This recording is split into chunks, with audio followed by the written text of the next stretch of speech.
வணக்கம். சித்தகேர் உணவே மருந்து மருந்தே உணவு வாரம் ஒரு கீரை வரிசையில் இன்றைக்கி வெந்தயக்கீரையை பற்றி பார்க்கலாம். வெந்தயக்கீரை நமக்கு எல்லாருக்கும் தெரிஞ்ச கீரை. இதே நார்த் இந்தியாவில் இதை உலர்த்தி நெல்லில் உலர்த்தி பொடி செய்து வச்சுக்கிறாங்க. கஸ்தூரி மேத்தி அப்படின்னு சொல்கிறாங்க. எல்லா கிரேவிக்கும் அவங்க செய்கிற எல்லா கிரேவிக்கும் கடைசியாக இதை தூவிட்டு இறக்குறாங்க. ஏன் இது இவ்வளோ இம்பார்ட்டண்ட் அப்படிங்கிறத ஒன்று ஒன்றா பார்த்துக்கிட்டே வரலாம். நம்ம சித்தர்கள் சொல்கிறது கூற்றுப்படி இந்த வெந்தயக்கீரையில் இன்சுலின் நிறைய சுரக்கிற சக்தி இருக்கிறதால நீரிழிவு நோயாளிகள் இது தொடர்ந்து சாப்பிட்டு வந்தால் ரத்தத்தில் சர்க்கரை அளவு கட்டுக்குள்ளே வரும். அடுத்தது இதில் இருக்கிற அமினோ ஆசிட்ஸ் இருக்கிறதால கொலஸ்ட்ரால் கட்டுப்படுத்த உதவுது. இதே கெட்ட கொலஸ்ட்ராலை வெளியே தள்ளிடுது. நல்ல கொலஸ்ட்ரால் உடம்புல அதிகமாக்கி கொடுக்குது. அதேமாதிரி ஹார்ட் டிசீஸ் இது சாப்பிட்டா வராது. ஏன்னா பிளட்டை கிளாட் ஆகாமல் இது பார்த்துக்குது. ஸோ எல்லா பிளட் வெசல்ஸ்லையும் ஒரு படிவம் அதிகமாகிறதால பிளட்டு கிளாட் ஆகிறதால ஹார்ட் டிசீஸ் வருது.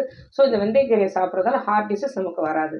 அடுத்தது கான்ஸ்டிபேஷன், மலத்தை இலக்கி கொடுக்கறதால இதில் நிறைய ஃபைபர் இருக்கிறதால நமக்கு மலச்சிக்கல் அதாவது கான்ஸ்டிபேஷன் வராது. அடுத்தது வெந்தயக்கீரை ஸ்கின் ப்ராப்ளம்ஸ் எதுவும் இல்லாமல் பார்த்துக்குது. ஏன்னா உடம்புல உள்ள நச்செல்லாம் வெளியே தள்ளுறதால ஸ்கின் ப்ராப்ளம்ஸ் எதுவும் இருக்காது. முடி அதிகமாக வளரணும்னு நினைக்கிறவங்க வெந்தயக்கீரையை தொடர்ந்து சாப்பிட்டுட்டே வரலாம். அடுத்தது இதில் இருக்கிற ஆன்டி ஆக்சிடென்ட்ஸ் நிறையா இருக்கிறதால கேன்சர், அடுத்தது தொற்று வியாதி, இது எல்லாமே அலர்ஜி, இது எல்லாமே அடிக்கடி நம்ம உடம்புல வராமல் தடுக்கிறதுக்கு நிறைய இம்யூன் சிஸ்டம் எதிர்ப்பு சக்தியை நிறையவே இது கொடுக்குது. அதேமாதிரி உடம்புல பிளட்டில் ஒயிட் கார்போசெல்ஸ் அடுத்தது ரெட் கார்போசெல்ஸ் அதிகமாக உற்பத்தி ஆகிறதுக்கு இந்த வெந்தயக்கீரை ரொம்ப யூஸ்ஃபுல்லாக இருக்குது. இந்த வெந்தயக்கீரை லைட்டாக கசக்க தாங்க செய்யும். அதுக்காக நம்ம இந்த வெந்தயக்கீரையை தவிர்த்திட முடியாது. பெரியவங்க இந்த கசப்பு பிடிக்கும் அப்படிங்கிற பெரியவங்க இந்த பாசிப்பருப்பு போட்டு கூட்டு பண்ணி சாப்பிட்லாம். சிறு குழந்தைகளுக்கு கொடுக்கணும் அப்படிங்கிறப்போ இந்த வெந்தயக்கீரையை நிழலில் உலர்த்திட்டு அதை நல்லா பொடியாக்கி மிக்சியில் பொடியாக்கி வச்சுக்கிட்டோம் அப்படின்னா நம்ம கொத்தமல்லிக்கு பதிலாக இதை தூவி எந்தெந்த சாப்பாட்லேயும் கூட தூவி சாப்பிட்லாம்.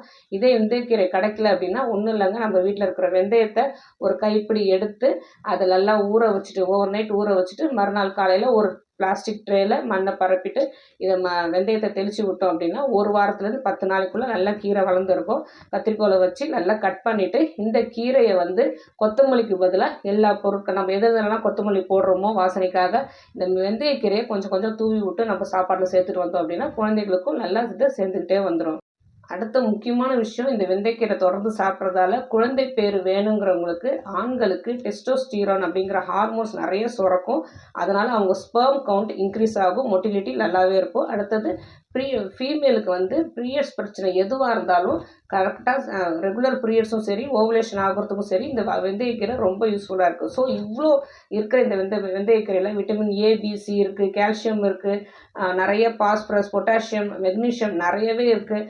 உடம்புல விட்டமின் டியை நிறைய உற்பத்தி பண்ணி கொடுக்கறதால நம்ம சாப்பிட்ற மற்ற சாப்பாட்டில் இருக்கிற கால்சியத்தை எலும்புகள்லாம் கிரகிச்சக்கூடிய சக்தி இது கொடுக்குது. ஸோ இவ்வளோ சத்துக்கள் இருக்கிற இந்த வெந்தயக்கீரையை கண்டிப்பாக கீரையாகவும் எடுத்துக்கலாம், இல்லை காய வச்சு உலர்த்தி கஸ்தூரி மேத்தியாக கிரேவியில் மேலே தூவி நம்ம சாப்பிட்லாம். ஸோ வெந்தயக்கீரையை மிஸ் பண்ணாமல் நம்ம எல்லா பலனும் நம்ம அடையிறதுக்கு வெந்தயக்கீரை டெய்லி நம்ம சாப்பிடணும்.